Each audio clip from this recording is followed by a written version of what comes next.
पूज्य श्री माता जी,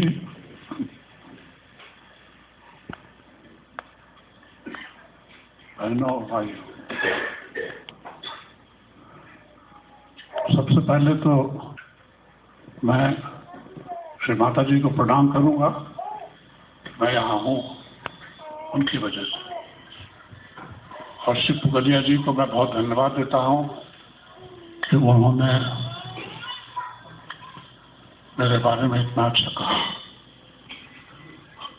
आज का दिन बहुत बड़ा दिन है और हम सबसे पहले सेलिब्रेट कर रहे हैं उस दिन को जिस दिन इंडियन रिपब्लिक एस्टैब्लिश हुई थी। आप जानती हैं, काफ़ी बुढ़ा हो चुका हूँ। हो सकती है बोलने में कोई गलती हो जाए तो माफ़ करिएगा। 79 साल होने वाले हैं करीब। तो मैंने दोनों देखा है, अंग्रेज़ों का ज़माना थोड़ा और उसके बाद आज़ादी और फिर हिंदुस्तान। मैं जब नौकरी में आया तो दिल्ली में नौकरी मिली और फॉरेन सर्विस में जब इंडिया इंडिपेंडेंस हो गया तो मुझे हुआ। लेकिन उसके पहले की बात एक मैं नौकरी में था कॉमर्स मिनिस्ट्री में as officer on special duty, और मेरा काम था मैरीटाइम अफेयर्स को देखना। मैं एक इंटरनेशनल कॉन्फ्रेंस में 25 साल की एज में इंडियन डेलीगेट होकर गया था। शायद कोई इतना यंग हुआ डेलीगेट था नहीं मौजूद। ठीक,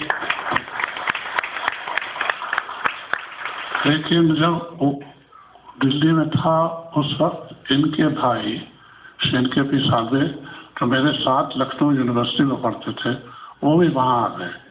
उनसे मेरी मुलाकात हुई और मेरा भविष्य उस मुलाकात से उज्जवल हो गया। मैं तो कुछ भी नहीं था, एक ऑफिसर गवर्नमेंट ऑफ इंडिया का था। उनसे मुलाकात हुई, फिर वो मुझे अपने घर ले गए और घर ले जाने के बाद कुछ दिनों बाद उन्होंने सजेस्ट किया, मैं अनमैरिड था, कि अगर उनकी सिस्टर से मैं शादी करना चाहूँ तो हो सकती है। तो मैंने कहा कि देखिए, सबसे पहले आप जान लीजिए कि मैं हूँ क्या। नौकरी मिल जाना मिल गई, लेकिन उसके पीछे क्या है आप समझ लीजिए, क्योंकि आपकी बहन का मामला है। तो जैसा कि पुगलिया जी ने आपको कहा भी कि मैं 4 साल का था जब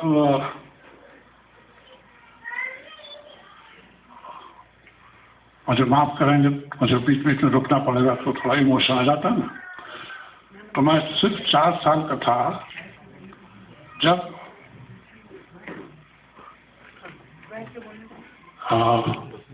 मेरे पेरेंट्स दोनों एक्सपायर हो गए। तो मैं एक ऑर्फन हो गया।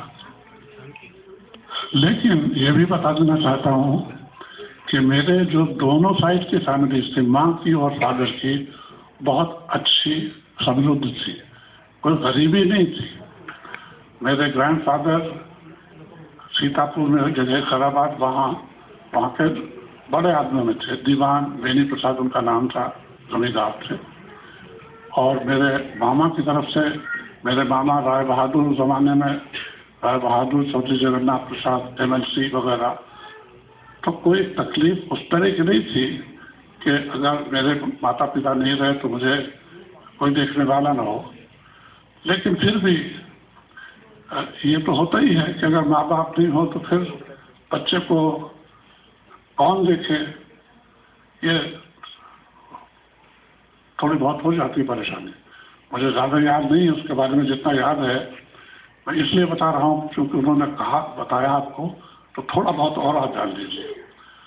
तो ऐसा हुआ फिर कि 5वां साल मैंने अपने ग्रैंडफादर के घर में खैराबाद में गुजारा, 5वां साल। लेकिन वहाँ सिर्फ मेरे ग्रैंडफादर और मदर थे, बहुत बुढ़े थे।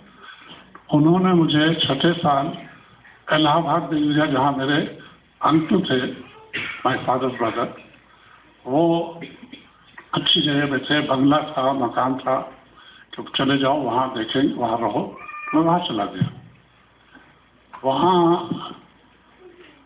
2 साल हो गए, 7 साल हो गए, फिर 8वां साल हुआ। लेकिन मुझे कुछ ऐसा लगता था कि मुझे कोई देखने वाला या प्यार करने वाला नहीं है। हूँ मैं घर में हूँ, खाना मिलता है, सोने को कोई तकलीफ नहीं है, लेकिन ये नहीं लगता था कि मैं किसी का हूँ या कोई मेरा है। तो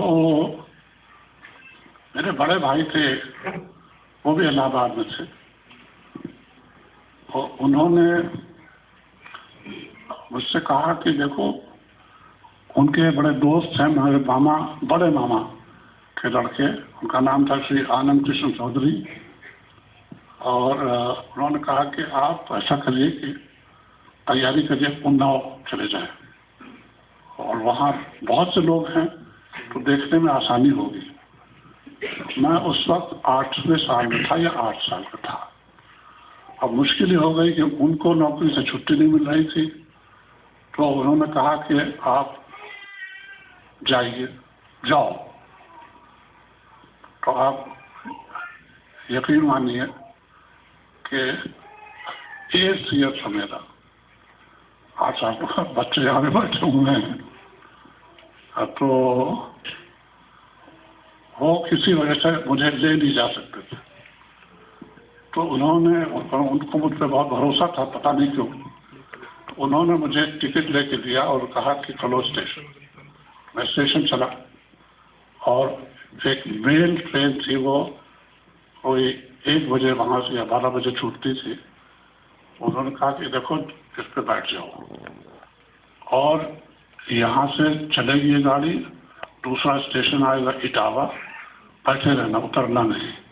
उसके बाद वाला स्टेशन आएगा कानपुर, वहाँ उतर जाना, और उतर के किसी से पूछना कि लखनऊ की गाड़ी कहाँ जाती है, क्योंकि कानपुर से जो लखनऊ गाड़ियाँ जाती हैं वो उन्नाव, जहाँ मुझे जाना था, वो रुकती थी सब गाड़ियाँ। वो कहा, मैंने खैर बैठा, और मैं सोया नहीं, सो जाता तो पता नहीं क्या होता, कहाँ चला जाता। तो इटावा आया, मैंने देख लिया, पढ़ लिया, फिर कानपुर आया, मैं उतर गया। फिर कानपुर में मैंने उतर के एक कुली से पूछा, उनका प्लेटफॉर्म नंबर 3 से लखनऊ जा रही गाड़ी। मैं वहाँ गया, उस पर बैठ गया, चली गाड़ी। उन्नाव आया तो उन्होंने बताया था कि बाहर स्टेशन के निकलोगे तो सीधे 100 कदम जाना, एक बहुत बड़ा मकान है, कोठी, तिमंजली, वो मेरे मामा का घर था, बस वहाँ चले जाना तो सब ठीक हो जाएगा। और एक लेटर उन्होंने, मेरे कजिन थे मिस्टर आनंद कृष्ण चौधरी, जिनको घर में बच्चा कहते थे, उनको दे दिया। अब देखिए, ईश्वर जब टेस्ट करता है तो ऐसा होता है। मैं वहाँ जब पहुँचा तो वो दिवाली का समय था, तो वहाँ सारा मकान पूरा बंद, और एक जो वहाँ का हाउसकीपर था वो बाहर था। तो मैंने कहा कि मैं तो घर के अंदर जाना चाहता हूँ। उन्होंने कहा, घर तो सारा बंद है, आप कैसे जाएंगे? मैंने कहा, क्यों बंद क्यों, क्या हुआ? वो लोग, सब लोग कहे हुए जगह, 20 मील थी दूर, वहाँ से पूर्व, वो विलेज रूरल साइड में, तो जमींदारी थी, तो एक घर उधर भी था, अच्छा घर। वो लोग तो सब वहाँ चले गए हैं दिवाली सेलिब्रेट करने के लिए। ये तो मकान खुला है नहीं, यहाँ आप रह नहीं सकते। मैंने कहा, बड़ा मुश्किल हो गई। याद रखिए कि मैं 8 साल का था। तो मैंने कहा कि फिर अब वहाँ कैसे जाएं, हमको तो वहाँ जाना ही होगा। तो उन्होंने कहा कि देखिए, यहाँ से ऐसे जाइए और ऐसे जाइए तो वहाँ बस स्टेशन है, और उस बस स्टेशन से हर घंटे गाड़ी पूर्व जाती है, तो आप बैठ जाइए उस पर, वहाँ चले जाइए। वहाँ उधर के जिससे भी पूछेंगे कि चौधरी साहब का मकान कहाँ है, वो सब आपको बता देंगे, आप पहुँच जाएंगे। तो मैंने कहा ठीक है। तो मैं गया bus station, luckily I had money enough to पे।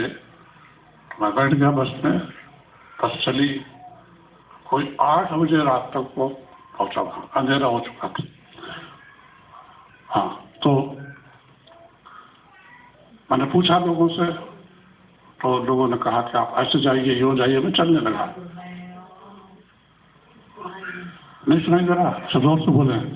बता रहे हैं थोड़ा। उन्होंने, पुगलिया जी ने मेरे बारे में कहा था कि मैं ऑर्फन हो गया था 4 साल पे। बस इनको बताना जरूरी था कि बात हुआ है।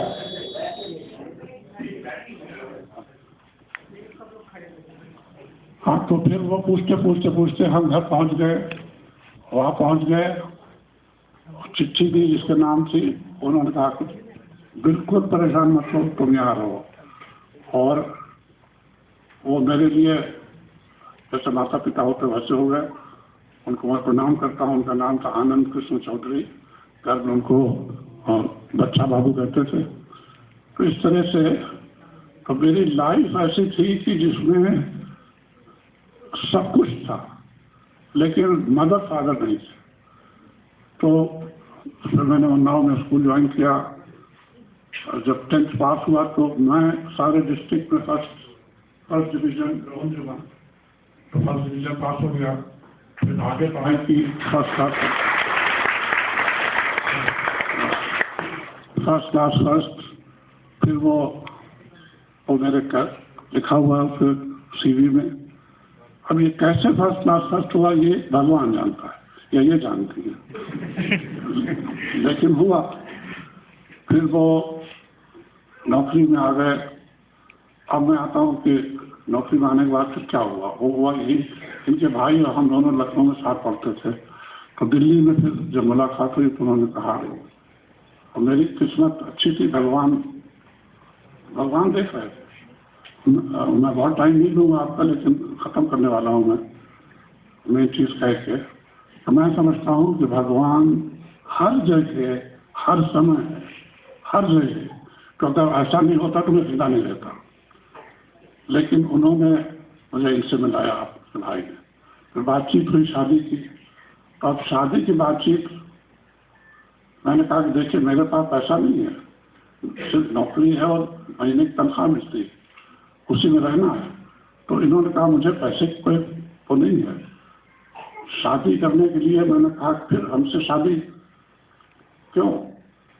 तो इन्होंने कहा कि देखिए आप देश की सेवा कर रहे हैं और मैं भी सिर्फ चाहती हूँ कि देश की सेवा हो, तो हम दोनों मिल के देश की सेवा करें तो कितनी अच्छी बात होगी।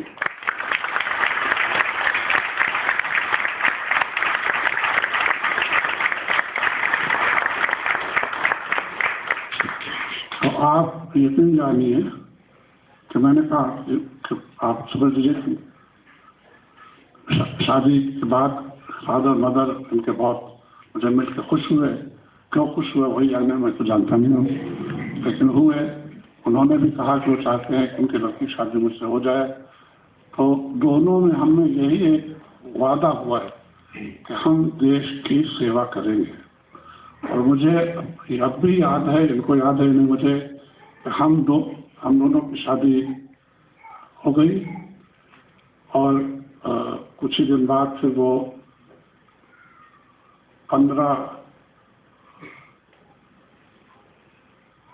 इंडिपेंडेंस डे जो हमारा है, उस दिन हम लोग दोनों और इनके माता पिता और इनके हम 5 लोग इंडियन सेक्रेटेरिएट जो बड़ा भारी है उसके सामने खड़े हुए थे। हजारों लोग थे। और वो दिन मैं इनको भूलेगा ना मुझे, जब यूनियन जैक नीचे गिरा और अपना झंडा ऊपर उठा।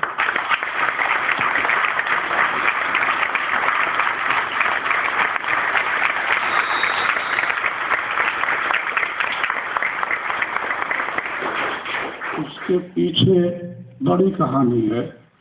इनके फादर बड़े बड़े एमिनेंट लॉयर थे। उन्होंने आज़ादी की लड़ाई के लिए वो सब छोड़ दिया। उनको भी टाइटल था, छोड़ दिया। महात्मा गांधी को ज्वाइन कर लिया उन्होंने। और जब ये छोटी बच्ची थी तो इनको लेकर महात्मा गांधी के पास जाते थे।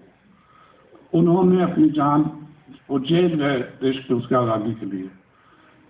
माँ थी वो भी उसी में लगी हुई थी।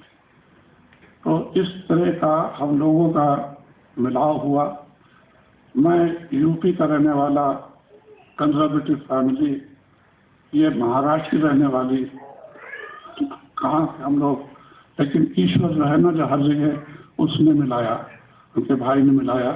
तो मैंने से पूछा, इन्होंने कहा कि बस हम दोनों अगर ये तय कर ले। मैंने कहा बिल्कुल, मैं भी इसीलिए मैंने नौकरी की है कि देश की सेवा की जाए।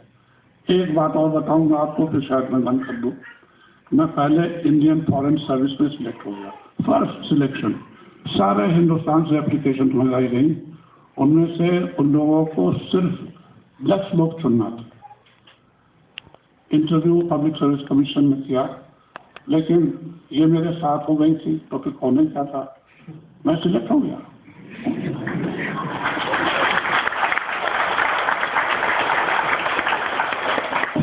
उसके बाद फिर पब्लिक सर्विस कमीशन ने बुलाया इंडियन एडमिनिस्ट्रेटिव सर्विस के लिए, IAS। फिर इंटरव्यू हुआ, फिर सिलेक्ट हो गया।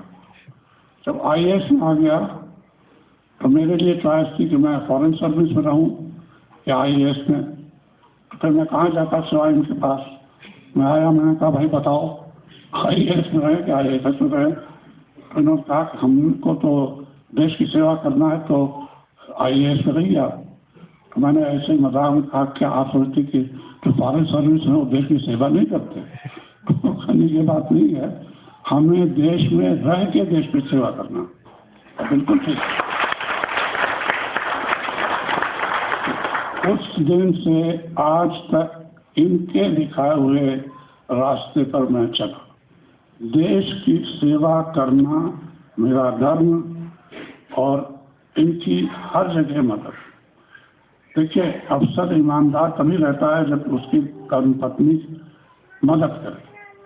इनके पास कभी कभी 2 साड़ी रहती थी, 3 बस, क्योंकि मैं बेईमानी नमा कर सकता था, मैं ये चाहती थी। लेकिन कभी इन्होंने नहीं कहा कि मुझे अच्छी सिल्क की साड़ी क्यों नहीं लाते हो, कुछ नहीं। उनका मुझे कुछ नहीं चाहिए, मुझे सिर्फ चाहिए देश की सेवा और ईमानदारी से। तो हम दोनों मिल के हमने देश की सेवा की। इन्होंने अपने स्फीयर में, मैंने अपने स्फीयर में। फिर इन्होंने कहा एक दिन मुझसे कि अब मैं दुनिया को एक नई मैसेज देना चाहती हूँ। मैंने कहा वो क्या? उससे कहा उससे देश जो जब सब लोग हैं वो बदल जाएंगे। तो मैंने कहा कि आदमी बदल जाएंगे, इंसान? उन्होंने कहा, मैंने कहा थोड़ा मुश्किल लगता है मुझको, मैं तो आसानी से मानने को तैयार नहीं हूँ कि मैं तो दफ्तर में कोशिश करता हूँ बदलने की, एक आध बदलते हैं, ज़्यादातर नहीं बदल पाते हैं। कहने नहीं, मैं बदल लूँगी, आप बस इतना है कि मुझे उसमें लगना पड़ेगा। तो मैंने कहा कि अगर आप चाहते हैं क्यों नहीं, ज़रूर। तो उस दिन से हो गए उसके 40 साल, इन्होंने शुरू कर दिया सहयोग। और उसके बाद सिवाय देश की सेवा और लोगों को ठीक करना, इसके अलावा इन्होंने और कुछ नहीं किया। मैंने देश की सेवा, जो मेरा धर्म था, वो मैंने किया, उन्होंने मिलकर। तो मैं आपको ये बताना चाहता हूँ कि जो मैं यहाँ बैठा हूँ वो सिर्फ एक ऊपर परमात्मा की वजह से और एक इनकी वजह से।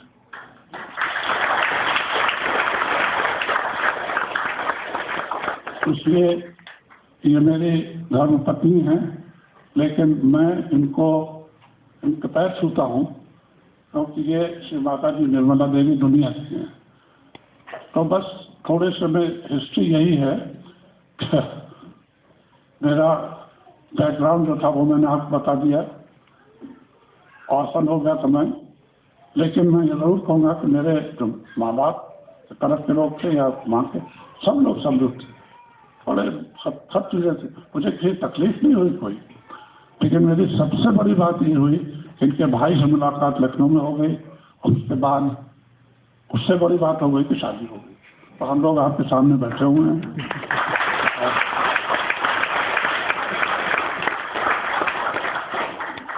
मैं जिंदा हूँ सिर्फ इसीलिए कि इनके पास बैठा रहूँ, उनकी सेवा करूँ। मेरा और कोई काम नहीं है। देश के लिए मैंने कर लिया काम 88 साल। तो आप ये यकीन जाने, जब तक मैं जिंदा हूँ मेरा और कोई काम नहीं है। सिर्फ एक काम है इनके पास रहना और इनकी सेवा करना, वही मैं कर रहा हूँ। आप लोगों को बहुत बहुत धन्यवाद। इस दिन ये जो रिपब्लिक डे है, तो 4 लफ्ज़ और कह दूंगा कि मैंने अंग्रेज़ों का ज़माना भी देखा, लेकिन गुलामी आप जानते नहीं क्या होता है उसमें, क्या क्या नहीं किया, लेकिन आज़ादी मिल गई। वो मैंने बताया आपको कि यूनियन जैक गिराया गया, अपना झंडा उठा, उसके बाद कॉन्स्टिट्यूशन बना। उनके कॉन्स्टिट्यूशन बनाने में मेरे फादर इन लॉ में कहूँगा, उनके फादर, लेकिन मैं क्यों न मान उनको अपना फादर इन लॉ कहूँ, वो उन्होंने उसमें मदद की। डॉक्टर अम्बेडकर ने तो बहुत कुछ किया ही। कॉन्स्टिट्यूशन बना, फिर वो रिपब्लिक डे जो है उस दिन वो इम्पोज किया गया, और उसके मातहत तब हम लोग चल रहे हैं। मेरी प्रार्थना ईश्वर से ही है कि मेरा देश और आगे बढ़े, समृद्ध रहे, तो मुश्किलें हैं वो हट जाएं। लेकिन मैं ये जानता हूँ कि जहाँ ये है वहाँ भगवान है, और भगवान हमारे देश को मदद करेगा, सब अच्छा ही होगा। आप लोगों को बहुत बहुत धन्यवाद। मैंने शायद बहुत ज़्यादा समय ले लिया, मैं माफ़ी चाहता हूँ।